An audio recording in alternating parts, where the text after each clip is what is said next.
Welcome back. आप देख रहे हैं एटी मनी बनूं अपना फाइनेंस मिनिस्टर। मैं हूं आपके साथ कविता थपलियाल। और चलिए शो को आगे बढ़ाएंगे तमाम मुद्दों पर जिन्हें हमें बात करनी है फाइनेंशियल प्लानिंग को लेकर, और दर्शकों के सवालों के जवाब भी लेने हैं। हमारे साथ खास मेहमान भी जुड़ गए हैं, वाइस इन्वेस्ट एडवाइजर के सीईओ हेमंत तुस्तेगी और मनी टू स्कूल के फाउंडर अर्नब पंड्या।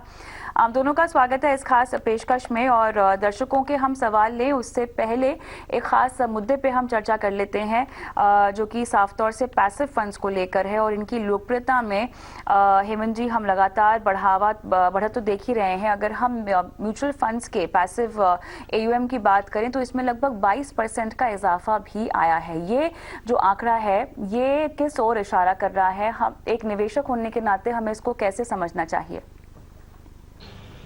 कविता बिल्कुल सही है आपकी। अगर हम पिछले एक साल में देखें कि किस तरीके से पैसिव फंड्स का एयूएम बढ़ा है, उसमें 22% का हमने ग्रोथ देखा है। और जब हम पैसिव फंड्स की बात कर रहे हैं तो हम बेसिकली की बात कर रहे हैं ETF, index fund, fund of fund, gold ETF, इस तरह के जो सारे जो फंड है तमाम, उनकी एयूएम की हम बात कर रहे हैं। तो जाहिर सी बात है, जब आप इस तरह की ग्रोथ देखते हैं तो ये बताता है कि कहीं ना कहीं इन्वेस्टर का रुझान जो है वो पैसिव फंड की तरफ आया है। आई थिंक उसके एक कारण ये है कि पिछले कुछ सालों में हमने देखा है कि एक ऐसा समय था जब बहुत ही मार्केट की जो ब्रेथ थी वो बहुत नैरो थी।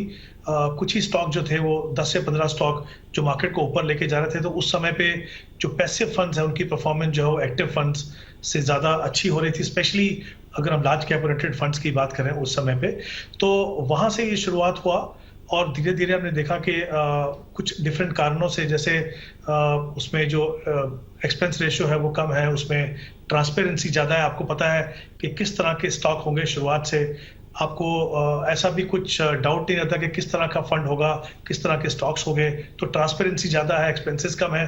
तो हम देख रहे हैं जैसे इंटरनेशनली हो रहा है वैसे हमारे देश में भी हम देख रहे हैं कि पैसिव फंड की तरफ इन्वेस्टर का रुझान है और काफ़ी वैरायटी भी उसमें आ रही है, तो ऑप्शन मिल रहे हैं। लेकिन एक ही चीज़ यहाँ पे कहना चाहूँगा कि जो ग्रोथ है इसका जो सिग्निफिकेंट पार्ट है, जैसा कि हम जानते हैं कि ईपीएफ का पैसा जो है वो एसबीआई और यूटीआई के पास जाता है, तो उसका काफ़ी बड़ा हिस्सा जो है वो वहाँ से भी आता है। तो ऐसा नहीं है कि सारा पैसा जो सिर्फ रिटेल इन्वेस्टर्स का है या इंडिविजुअल इन्वेस्टर्स का है। हाँ, ये बात सही है, एज ए कैटेगरी उसकी ग्रोथ है, बट एक सिग्निफिकेंट पोर्शन जो है आज भी अगर हम देखें ईयूएम में तो वहाँ से आता है। लेकिन डेफिनेटली मुझे लगता है कि आगे आने वाले समय में हम पैसिव फंड्स का रोल जो है इन्वेस्टर्स के पोर्टफोलियो में डेफिनेटली देखेंगे कि वो ज़्यादा इंपॉर्टेंट रोल होगा। अर्नब जी, इन्वेस्टर बिहेवियर के लिहाज से भी ये ट्रेंड ना काफ़ी उल्लेखनीय है, इसीलिए भी क्योंकि भारत में हम कहते हैं कि फंड मैनेजर्स के पास क्षमता है आपको बेंचमार्क से ज़्यादा कमा कर देने की। एक तो ये वाली बात। दूसरा बात कि जो ट्रेंड दिखाई दे रहे हैं पैसिव इन्वेस्टमेंट में, वो सभी तरह की कैटेगरी के पैसिव फंड्स में दिखाई दे रहे हैं। ये एक और अनोखा ट्रेंड है। तो अब निवेशक क्या ज़्यादा एक्सपेरिमेंट करने के लिए तैयार हो गए हैं, या अगर वो पैसिव की ओर ज़्यादा जा रहे हैं तो इसका मतलब ये है कि उन्हें फंड मैनेजर्स पर भरोसा नहीं है, या वो अपने पोर्टफोलियो को लेकर कुछ नई नई चीज़ ट्राई करना चाहते हैं? क्योंकि ये पिछले 2 साल की ही बात है जो हम बढ़ता हुआ देख रहे हैं, ट्रेंड बढ़ता हुआ देख रहे हैं। में कई सारे फैक्टर्स हैं जो एक साथ आ रहे हैं, जो ये पूरे पैसिव इन्वेस्टमेंट को की पूरे ट्रेंड को फ्यूल कर रहे हैं। तो उसमें एक चीज ये है कि जो पैसिव फंड्स लॉन्च हो रहे हैं नए, वो इस तरह के हो रहे हैं जहां पर उनका कोई डायरेक्ट ऑल्टरनेटिव नहीं है। लाइक फॉर एग्जांपल, बहुत सारे passive funds international passive funds है।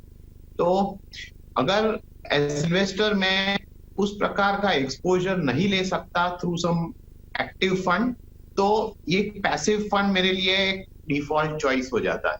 तो ये एक चीज है। दूसरी बात ये है कि इतने नए वैरायटी आ रहे हैं फंड हाउस की तरफ से, क्योंकि फंड हाउस कुछ अलग ऑफर करना चाहते हैं, तो उससे भी थोड़ा इन्वेस्टर का इंटरेस्ट बढ़ा है। और तीसरी बात यह है कि हम जो नए फंड हाउसेस आज बाजार में आ रहे हैं, उनका फोकस, कहीं का फोकस बहुत बड़ी मात्रा में पैसिव फंड्स पे है, क्योंकि ऑब्वियसली उनके पास जिस प्रकार का ट्रेडिशनल डिस्ट्रीब्यूटर और उन सब का जो नेटवर्क है उतना आज की तारीख में नहीं है, क्योंकि उन्होंने जस्ट अभी अपना काम शुरू किया है। तो वो लोग अपना पूरा बिजनेस एक्सपैंड करने के लिए डिजिटल माध्यम से इस प्रकार के फंड्स जो लो कॉस्ट होते हैं वहां पर ध्यान दे रहे हैं। तो इससे भी एक पूरे ट्रेंड को बढ़ावा मिल रहा है। और अल्टीमेटली जो भी निवेशक, जैसे बहुत क्लियर है कि ईपीएफओ में पैसा डाल रहा है, वहां पर जो 15% इंक्रीमेंटल अमाउंट जा रहा है, उससे भी जो एक ओवरऑल आंकड़े का जो ग्रोथ है in terms of comparison with other categories, वो अच्छा दिखने के लिए ये एक बहुत बड़ा कारण। तो हेमंत जी, अब सवाल यही उठता है कि किसी को अगर पैसिव फंड्स में रणनीति बनानी भी हो, अपनानी भी हो, तो किस बिना पर बनाए? पोर्टफोलियो अगर आपके पास ऑलरेडी बना हुआ है तब किन बातों का ख्याल रखें, और अगर नहीं है तो क्या शुरुआत करें पैसिव फंड से? कविता, देखिए, मुझे डिपेंड करता है कि आप किस तरह के आप इन्वेस्टर हैं और पैसिव फंड का आपके पोर्टफोलियो में क्या रोल है। अगर हम बात करें कोई एग्जिस्टिंग इन्वेस्टर की जिनका पोर्टफोलियो बन गया है, जिनके पास काफी सिग्निफिकेंट एक्सपोजर जो है वो एक्टिव फंड में है, तो आई थिंक हमेशा एक स्कोप रहता है कि आप एटलीस्ट 10 से 15% अगर चाहे अपने पोर्टफोलियो में इंडेक्सिंग करना तो आप कर सकते हैं। अगर मैं कहूंगा कि जैसे अगर आप मान लीजिए स्टॉक इन्वेस्टर भी हैं, हार्डकोर अगर स्टॉक इन्वेस्टर भी हैं, तो भी जैसे जो इंडेक्स फंड्स हैं, स्पेशली जो सेक्टरल इंडेक्स फंड है, वो आपके लिए इंपॉर्टेंट हो सकते हैं कि वो एक ऐसा प्रोडक्ट है जो आपको पूरे सेक्टर की ग्रोथ का फायदा उठा के देगा। बट आई थिंक इंपॉर्टेंट चीज यहाँ पे समझने की ये है कि ये बात सही है कि वैरायटी यहाँ पे काफी सारी आ रही है, बट ऐसा नहीं होना चाहिए कि जैसे हमने एक्टिव फंड्स में देखा था कि सिर्फ वैरायटी के लिए इन्वेस्टर्स जो है वो पैसिव फंड में इन्वेस्ट करें। मुझे लगता है ये हर तरह के इंडेक्स को समझने की जरूरत है। हमें पता है कि बहुत सारी वैरायटी है पैसिव फंड्स की, बट आई थिंक इंपॉर्टेंट है अगेन फिर से सुटेबिलिटी।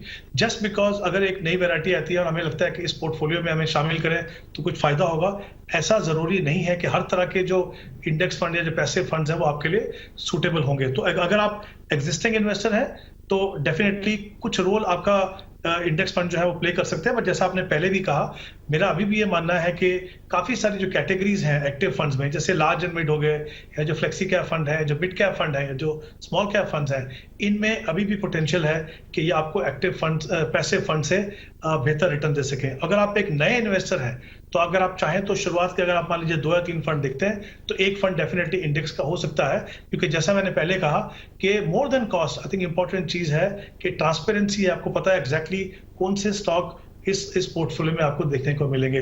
तो आई थिंक क्या रोल होगा, कितना एक्सपोजर होगा, वो डिपेंड करता है आप किस तरह के इन्वेस्टर हैं। बट डेफिनेटली हम देख रहे हैं कि जो रोल है उनका अपने पोर्टफोलियो में वो डेफिनेटली इंक्रीज हो रहा है over a period of time.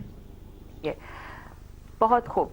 अब रुक करते हैं सीधा सवालों की ओर, क्योंकि दर्शक जो है फोन लाइन पर हमारे साथ जुड़ गए हैं। पहला सवाल कुलदीप सिंह का होगा। नमस्कार मैडम। कैसे हैं कुलदीप, कहाँ से बोल रहे हैं? मैडम, मैं राजनगर एक्सटेंशन गाजियाबाद से बोल रहा हूँ। बताएं सर, क्या सवाल है? मैडम, ऐसा है, वैसे मैं तो काफी पुराना इन्वेस्टर हूँ म्यूचुअल फंड का जी, लेकिन मैंने अपने ग्रैंडसन के लिए 2016 में इन्वेस्ट करना शुरू किया था एसआईपी के थ्रू। ओके।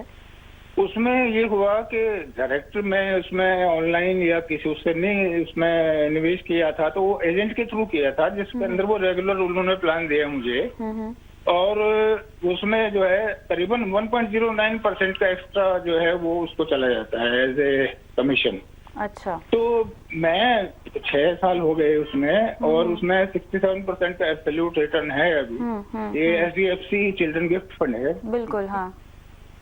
तो मैं ये चाहता था मैडम पूछना कि कोई ऐसा प्लेटफॉर्म है कि मैं इसको ऑनलाइन अपने ग्रैंडसन के लिए जो है इन्वेस्ट करूं डायरेक्ट फंड में, जिससे कि मेरा एक्स्ट्रा जो खर्चा है वो बच जाए और मेरे बच्चे के जो है नाम से इन्वेस्टमेंट भी चलता रहे।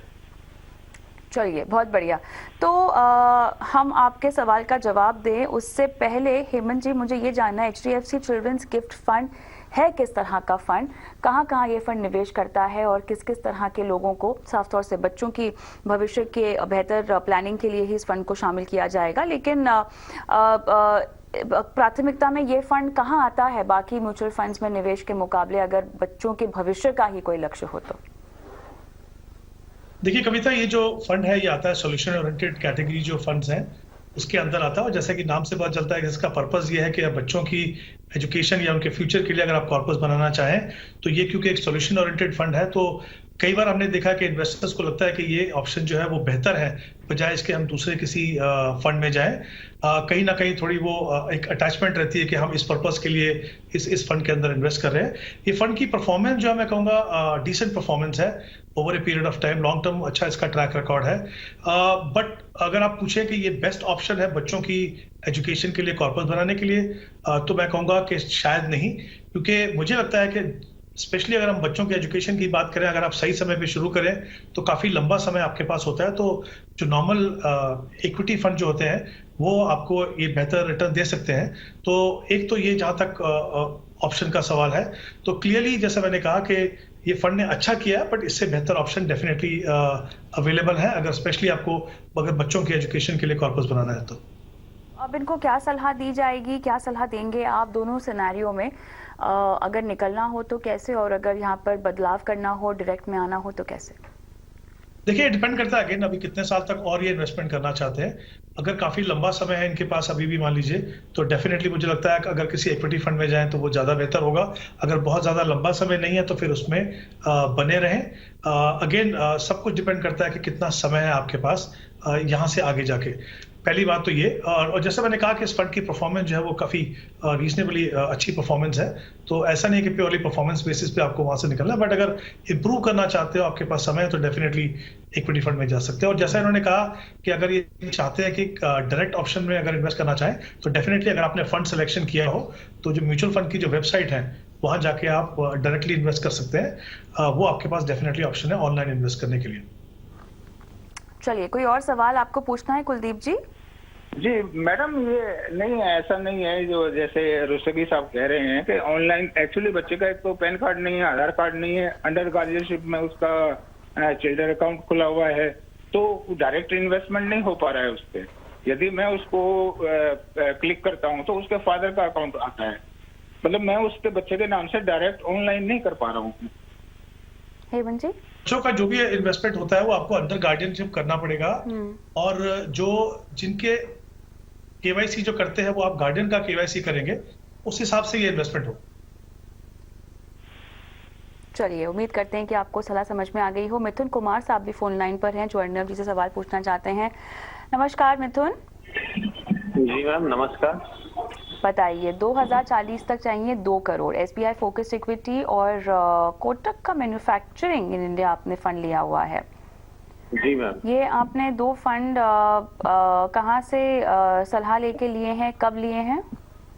जी, वो फोकस इक्विटी का तो मैंने 2020 में लिया था, फरवरी में।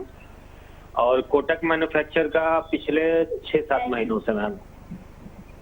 ओके, निवेश राशि बढ़ा पाएंगे? जी, बढ़ा लेंगे मैम। ऑलराइट। अर्णव जी, ये थीमेटिक फंड को लेकर आपकी क्या सलाह होगी? सबसे पहले तो ये बताएं, कोटक मैन्युफैक्चर इन इंडिया ये फंड एक तो है क्या, और कितना सही है इस तरह के फंड में निवेश करना मौजूदा हालात में? ये जो कोटक का मैन्युफैक्चरिंग फंड है वो एक थीमेटिक फंड है, इन द सेंस कि वो उन कंपनियों पर फोकस करता है जो मैन्युफैक्चरिंग करते हैं और मैन्युफैक्चरिंग सेक्टर में काम करते हैं। तो इनका जो स्कोप होता है इन टर्म्स ऑफ इन्वेस्टमेंट, वो इस तरह से नैरो हो जाता है, क्योंकि हमारे देश में क्या है कि काफी सारे सर्विस सेक्टर्स भी बड़े है in terms of both revenue, in terms of profitability, in terms of global reach. तो ये ध्यान में रखते हुए मेरे हिसाब से अगर हम इनका पोर्टफोलियो देखें तो पहली बात तो इनको अपने 2 करोड़ का लक्ष्य 2040 तक अचीव करने के लिए मंथली जो निवेश करना है वो अराउंड 26,000 रुपीज है। उसके सामने वो आज 5,200 का जो निवेश कर रहे हैं, तो इसका मतलब साफ तरीके से ये है कि जो निवेश की राशि है वो कई गुना उनको धीरे धीरे करके बढ़ानी पड़ेगी, और जितना जल्दी हो सके उतना बढ़ानी पड़ेगी। In terms of funds SBI focused आज की तारीख में ठीक है, लेकिन इसके अलावा उनको 3 और फंड्स ऐड करने होंगे जब जैसे जैसे राशि बढ़ती है, और उसमें एक थीमेटिक फंड आज की तारीख में इनके गोल्स को ध्यान में रखते हुए, उनकी एग्जैक्ट सिचुएशन को ध्यान में रखते हुए ये एक अप्रोप्रिएट इन्वेस्टमेंट नहीं है। तो मेरा उनको यही कहना है कि आप जो 3 नए फंड्स जो धीरे धीरे करके ऐड कर सकते हैं, उसमें पराग परीख का फ्लेक्सी कैप, कोटक का इमर्जिंग इक्विटी फंड और कैनरा रेबेको का इमर्जिंग इक्विटी फंड, तो ये 3 ऐड करें पहले तो जो मैन्युफैक्चरिंग फंड है उसमें एसआईपी बंद करके वो इमीडिएटली कैनरा रोबैको में शिफ्ट कर दे, और फिर धीरे धीरे जैसे रकम बढ़ती है वो दूसरे 2 फंड जो मैंने बताए वहां पर वो ऐड कर सकते। ऑलराइट, कोई सवाल पूछना है आपने मिथुन? जी ma'am, Canara Robeco, emerging equities और पराग पारिक फ्लेक्सी कैप, ये तो हो गया, और तीसरा कौन सा था ma'am? Kotak emerging Kotak emerging equities. Equity. ये तो 2 ही ठो है ना मैम, ये कोटक इमर्जिंग, कैनरा रोबेको और पराग पारिक। हाँ, ये ठीक है 3 आपको रेकमेंड किए जा रहे इन हैं। तीनों में मुझे कितना बढ़ाना होगा मैम? और टोटल 26,000 तक आपको निवेश करना है पर मंथ। जी, ऑल द बेस्ट आपके इन्वेस्टमेंट के लिए। अगले दर्शक के साथ हम जुड़ेंगे और बर्नी बैनर्जी हमारे साथ फोन लाइन पर है। नमस्कार। नमस्कार मैडम, पूछिए सर। हम कोलकाता से बात कर रहे हैं। जी सर। मेरा 2 बेबी है, एक 10 साल के बेटी और एक 9 महीने का बेटी। अच्छा। तो हम जानना चाहते हैं, 10 साल की बेटी 5 बरस में वो बोर्ड के एग्जाम देगा आपका, उसके बाद वो 12 में पढ़ना चाहिए, इसलिए हमको 5 लाख रुपए जरूरत है तब। और उसके और जो छोटी बेटी है उसके वो अभी 9 महीने का है, वो जब बड़ा हो जाएगा लगभग 15 साल में हमको 15 लाख रुपया जरूरत पड़ेगा उसको एजुकेशन के लिए। तो हम कैसे इन्वेस्ट करें जो मेरा जो ड्रीम है, जो लक्ष्य है वो फुलफिल हो गया। मुझे ये बताएं कि आप कितना निवेश कर पाएंगे हर महीना? हम 10,000 तक रुपए निवेश कर सकते हैं। 10,000 तक कर सकते हैं। अभी मौजूदा समय में आपके पास कोई फिक्स डिपॉजिट या कोई निवेश पड़ा हुआ है? हाँ, मेरे पास SBI स्मॉल कैप फंड में निवेश कर रहे हूँ, और कोटक जो स्मॉल कैप है वो निवेश कर रहा हूँ, मगर हमको कोटक जो स्मॉल कैप है वो ज्यादा अच्छा नहीं लग रहा है, इसलिए हम 2 महीने से उसको बंद रखा है अभी। मगर SBI स्मॉल कैप में निवेश जारी है, और पराग पारिक निवेश में उसको भी हम कंटिन्यू किया है कुछ देर, बट अभी उसको बंद रखा है। मगर हम उसमें ही जानना चाहते हैं जो मेरा जो इन्वेस्ट है वो पराग पारिक में की फ्लेक्सी कैप है ना पराग पारिक का? पराग पारिक फ्लेक्सी कैप है। अच्छा, इन तीनों में आप कब से कर रहे हैं इन्वेस्टमेंट?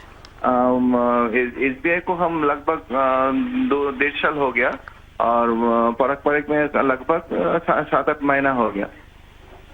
ऑलराइट, हेमंत जी बताएं। आई थिंक कविता के अगर इनके गोल से शुरू करते हैं, तो इन्होंने जैसा कहा कि इनके पास 2 गोल्स हैं। एक बच्ची की एजुकेशन के लिए उनको 5 साल के बाद 5 लाख रुपए चाहिए, और दूसरे के लिए उन्होंने कहा था 10, और अभी कह रहे हैं कि शायद 15 साल का इनके पास समय है उस कॉर्पस को बनाने के लिए। क्योंकि हम बात कर रहे हैं यहाँ पे बहुत ही इंपॉर्टेंट गोल की दोनों डॉटर्स की एजुकेशन की, एट द सेम टाइम ये भी इंपॉर्टेंट है कि ये अपने गोल्स को अचीव करें। तो आई थिंक ये जो पूरी ओवरऑल इन्वेस्टमेंट है, इसमें मुझे लगता है हाइब्रिड फंड जो है वो काफ़ी इंपॉर्टेंट रोल प्ले करेंगे, स्पेशली ये जानते हुए क्योंकि समय एक तो बहुत ज़्यादा लंबा नहीं है, स्पेशली जो एक डॉटर का जो एजुकेशन है, और क्योंकि जब हम SIP से इन्वेस्ट करते हैं तो आपका एवरेज होल्डिंग पीरियड भी 5 साल में इन्वेस्ट करेंगे तो करीब 2.5 साल रहेगा। तो ये दोनों चीज़ों को अगर हम ध्यान रखें तो जो 5 साल का जो इनका लक्ष्य है वहाँ पे मुझे लगता है कि जो बैलेंस एडवांटेज फंड है उसमें अगर वो इन्वेस्ट करें तो करीब 6,500 अगर वो इन्वेस्ट करें 10% का रिटर्न में मान के चल रहा हूँ, तो ये अपने गोल तक पहुंच पाएंगे। तो यहाँ पे 2 बैलेंस एडवांटेज फंड मैं इनको रेकमेंड कर रहा हूँ, एक तो ICICI Pru balance advantage fund और एक कोटक बैलेंस एडवांटेज फंड। दूसरे में जैसा उन्होंने शुरुआत में कहा था कि पहले 10 साल का अगर उनका समय और 15 का भी अगर है, तो अगर 10 साल की बात करेंगे तो करीब उनको 4,500 रुपये इन्वेस्ट करने हैं अपने लक्ष्य तक पहुंचने के लिए। तो उसमें एक कॉम्बिनेशन में कहूँगा, एक तो एग्रेसिव इक्विटी हाइब्रिड फंड जैसे ICICI Pru equity hybrid fund है वो ले लें, और दूसरा कैनरा रोबेको का इमर्जिंग इक्विटी फंड जो लार्ज एंड मिड कैप है उसमें इन्वेस्ट करें। तो कुल मिला के इनको 11,000 रुपये की इन्वेस्टमेंट करनी होगी। इन्होंने कहा कि 10,000 इन्वेस्ट कर सकते हैं, तो अगर कोशिश करें 1,000 और इन्वेस्ट करें। और अगर मैं जैसा इन्होंने अभी कहा कि 15 साल का समय है, तो शायद मुझे लगता है 4,500 या 5,000 में डेफिनेटली अपने लक्ष्य तक पहुंच पाएंगे। फंड इनको मैंने कहा इंपॉर्टेंट चीज़ ये है कि जितना जल्दी हो सके अपने इन्वेस्टमेंट को शुरू करें, ताकि इनके पास उतना समय रहे कि अपने गोल को पूरी तरीके से अचीव कर पाएं। ऑलराइट, चलिए आगे बढ़ते हैं, और शो को आगे बढ़ाने का वक्त हो गया, आखिरी पड़ाव पर ले जाने का वक्त हो गया, जहां पर हम बात करने वाले हैं निवेश के गुरु मंत्र की।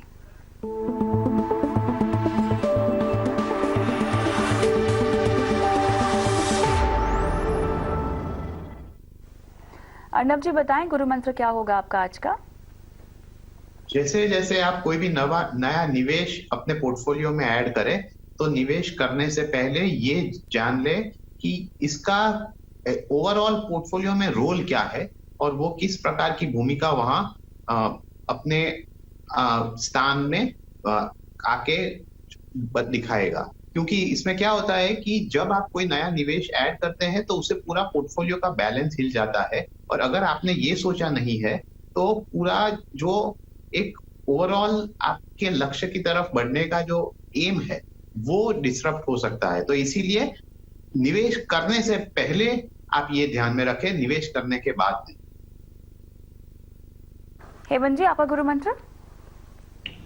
कविता, हमारे इन्वेस्टमेंट प्रोसेस में दो बहुत ही इंपॉर्टेंट फैक्टर रहते हैं। एक तो हमारा रिस्क प्रोफाइल और दूसरा हम अपने गोल्स के लिए क्या टारगेट सेट करते हैं। जब हम इन्वेस्टमेंट की शुरुआत करते हैं तो हमारा रिस्क प्रोफाइल अलग होता है। आगे जाके जैसे जैसे हमारी इनकम बढ़ती है, हम अपने करियर में ग्रो करते हैं, तो हमारी रिस्क टेकिंग कैपेसिटी जो है वो बढ़ जाती है। तो रेगुलरली आपको अपने रिस्क प्रोफाइल को रीअसेस करना चाहिए, और साथ ही जो टारगेट हम बनाते हैं, एक समय पे हम एक पर्टिकुलर स्टेज पे हमें लगता है कि इतना पैसा बहुत होगा, लेकिन अगर हमारा स्टैंडर्ड ऑफ लिविंग बढ़ता है आगे जाके तो हमें लगता है कि हमारा टारगेट बढ़ना चाहिए। तो ये दो चीजें मुझे लगता है रेगुलरली जो आपका डिफाइंड टाइम होराइजन है उसको आप डेफिनेटली कीजिए। नहीं तो क्या होगा कि आप जब अपने लक्ष्य तक पहुंचेंगे तो आप देखेंगे कि आप शायद इस कैपेसिटी में थे कि आप ज्यादा पैसा बना सके, और दूसरी तरफ ऐसा होगा कि जितना आपको पैसा चाहिए था उससे कहीं कम आपके पास होगा। तो ये दो चीजों को रेगुलरली आपको रीअसेस करना है। चलिए, समय लगभग खत्म हो चुका है। हम कोशिश कर रहे हैं सुप्रिया राय हमारे साथ फोन लाइन पर जुड़ जाएं, लेकिन जब तक वो जुड़ती हैं तब तक अर्नब जी उनका सवाल आपके पास है। समय खत्म ही हो गया है, बताएं फंड्स को देखकर, लक्ष्यों को देखकर क्या सलाह होगी? इनको जो अपने लक्ष्य के लिए निवेश करना है वो अराउंड 40,000 पर मंथ है, 40,000 पर मंथ है। उसके सामने वो उनका जो निवेश है वो इससे एग्जैक्टली वर्चुअली आधा है, 20,000। तो ये निवेश उनको डबल करना पड़ेगा। इन टर्म्स ऑफ एक्सपोजर और फंड्स के बारे में हम बात करें तो फंड्स बैलेंस्ड है और अच्छी तरह से उन्होंने अलग अलग कैटेगरी में स्प्रेड आउट किए गए हैं। तो फंड्स में आज की तारीख में कोई बदलाव की जरूरत नहीं है। ओवरऑल इन्वेस्टमेंट डबल करना है तो एग्जिस्टिंग फंड्स में ही डबल कर सकते हैं। इसी के साथ शो को आज यहीं समाप्त करने का समय हो गया है। अर्नब जी आपका, हेमंत जी आपका बहुत बहुत धन्यवाद। समय निकाला, दर्शकों की फाइनेंशियल प्लानिंग की है। और अगर आप भी चाहते हैं कि हम आपकी फाइनेंशियल प्लानिंग करें, आपके लक्ष्यों के मुताबिक आपको निवेश रणनीति सुझाएं, तो अपने सवाल हम तक पहुंचाते रहें। व्हाट्सएप नंबर देखिए आपकी स्क्रीन पर आ रहा है और इस नंबर पर हमें इंतज़ार होता है आपके सवालों का। नमस्कार।